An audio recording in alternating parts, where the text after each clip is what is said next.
Good morning, dear student. Today we are going to explain the acidic nature of phenol.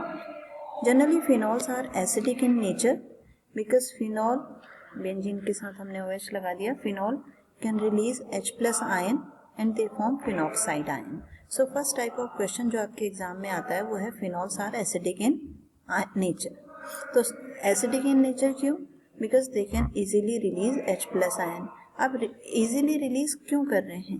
तो जब इसको हम देखते हैं, हम ये देखते हैं कि H प्लस रिलीज करने के बाद जो आयन फॉर्म हो रहा है, ये फिनॉक्साइड जो आयन फॉर्म हो रहा है, if this ion is stable then it is said to be that कि वो H प्लस को इजीली रिलीज कर देगा. ठीक, तो इसीलिए हम पहले फिनॉल का हम रेजोनेटिंग स्ट्रक्चर यहाँ पे पहले बना लेते हैं. ये फिनॉल का हमने रेजोनेटिंग स्ट्रक्चर बनाया. आपको पता है O पे लोन पेयर्स होते हैं, तो लोन पेयर होने से पॉजिटिव और नेगेटिव चार्ज इनमें आएगा. आप पूरे इसके रेजोनेटिंग स्ट्रक्चर में देखेंगे कि यहाँ पे चार्ज का सेपरेशन हो रहा है. फिनॉल में अभी तक कोई चार्ज नहीं था, बट यहाँ पे चार्ज सेपरेट हो गया, पॉजिटिव और नेगेटिव चार्ज का सेपरेशन हो गया, यानी कि न्यूट्रल एक मॉलिक्यूल था जो कि चार्ज मॉलिक्यूल फॉर्म हो गया. दूसरी बात अगर हम करें फिनॉक्साइड आयन की, फिनॉक्साइड आयन में यहाँ पे है negative charge. Negative charge circulate होगा और नेगेटिव चार्ज जब सर्कुलेट होगा तो स्टेबलाइज हो जाएगा. अब कोई भी आयन में से अगर चार्ज ही स्टेबल हो गया तो उसकी रिएक्टिविटी अपने आप कम हो गई. अब phenoxide ion is more stable then phenol, क्योंकि फिनॉक्साइड आयन ज़्यादा स्टेबल है फिनॉल से, तो ये इजीली H प्लस आयन को रिलीज कर देगा और क्या होगा, मोर एसिडिक हो जाएगा.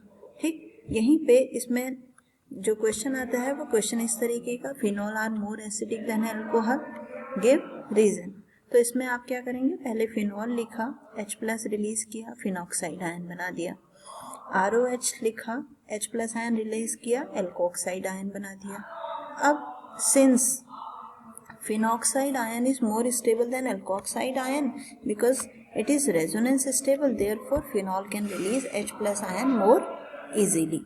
ठीक है, तो इस तरीके से इसका आंसर हम लिख सकते हैं कि फिनॉल ज़्यादा एसिडिक क्यों है. अब इसके बाद नेक्स्ट आता है हमारे पास effect of substituent on acidic nature of phenol. Means phenol के साथ अगर हमने कोई ग्रुप अटैच कर दिया, कोई भी ग्रुप कैसा हो सकता है, या तो वो इलेक्ट्रॉन रिलीजिंग ग्रुप होगा या फिर इलेक्ट्रॉन विड्रॉइंग ग्रुप होगा. ठीक है, इलेक्ट्रॉन रिलीजिंग ग्रुप मीन्स जो कार्बन चेन को इलेक्ट्रॉन रिलीज करेगा, इलेक्ट्रॉन विड्रॉइंग मीन्स जो कार्बन चेन से इलेक्ट्रॉन को विड्रॉ करता है. अब अगर हमें इसको चेक करना हो, याद क्योंकि नहीं हो पाते हैं आपको, अगर हम सिंपल याद करने का एक तरीका है कि ऐसे जितने भी ग्रुप्स हैं, फंक्शनल ग्रुप हैं जिसमें सिंगल बॉन्ड होता है, डबल बॉन्ड नहीं है, सिर्फ सिंगल बॉन्ड है, तो वो हमेशा इलेक्ट्रॉन रिलीजिंग ग्रुप होते हैं. जैसे Cl है, OH है, CH3 है, OCH3 है. तो जहाँ भी सिंगल बॉन्ड होगा वो हमेशा इलेक्ट्रॉन रिलीजिंग होगा. और अगर किसी ग्रुप में डबल बॉन्ड आता है, जैसे CHO है, NO2 है, CO है, कहीं भी डबल बॉन्ड आएगा तो they always electron withdrawing group, electron withdraw करेंगे बेंजीन रिंग से. ठीक है, सो electron releasing and electron withdrawing group को हम इस तरीके से आइडेंटिफाई कर सकते हैं. अब इस इलेक्ट्रॉन विड्रॉइंग या रिलीजिंग ग्रुप अटैच होने से इसकी एसिडिटी पे क्या इफेक्ट पड़ेगा वो हम कैसे एनालाइज करेंगे. देखिए, जैसे ये है Cl, इलेक्ट्रॉन रिलीजिंग ग्रुप, तो ये बेंजीन रिंग को इलेक्ट्रॉन रिलीज करेगा. बेंजीन ऑलरेडी क्या है, इलेक्ट्रॉन रिच मॉलिक्यूल है, तो ये अपने इलेक्ट्रॉन ट्रांसफर करेगा किसके साथ, ऑक्सीजन के साथ. ऑक्सीजन की पोलैरिटी बढ़ जाएगी तो H प्लस जो है वो इजीली रिलीज नहीं हो पाएगा.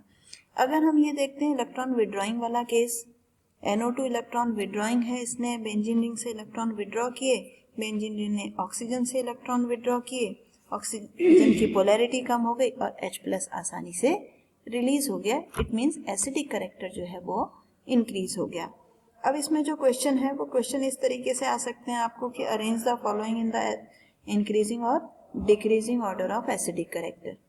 और रीजन के फॉर्म में क्वेश्चन आ सकते हैं, nitrophenol is more acidic than phenol, orthocresol paracresol is less acidic than phenol, या फिर इस तरीके से कि 2,4,6 ट्राई नाइट्रोफिनॉल, 2,4 डाइनाइट्रोफिनॉल, इस तरीके से आपको इनको अरेंज करने को आ सकता है। और अगर रीजन के फॉर्म में पूछा जाए तो रीजन में आप दे सकते हैं सीधे सीधे, यहाँ 3 इलेक्ट्रॉन विड्रॉइंग ग्रुप हैं, 2 इलेक्ट्रॉन विड्रॉइंग ग्रुप है, तो एसिडिक स्ट्रेंथ उसी के अकॉर्डिंग जो है वो चेंज होती जाती है। या आप एक सिंपल एक फॉर्मूला सा यूज कर सकते हैं कि इलेक्ट्रॉन विड्रॉइंग ग्रुप जितने ज़्यादा होंगे एसिडिक स्ट्रेंथ उसकी उतनी ही ज़्यादा होगी। या आप कह सकते हैं electron withdrawing group is directly proportional to acidic strength.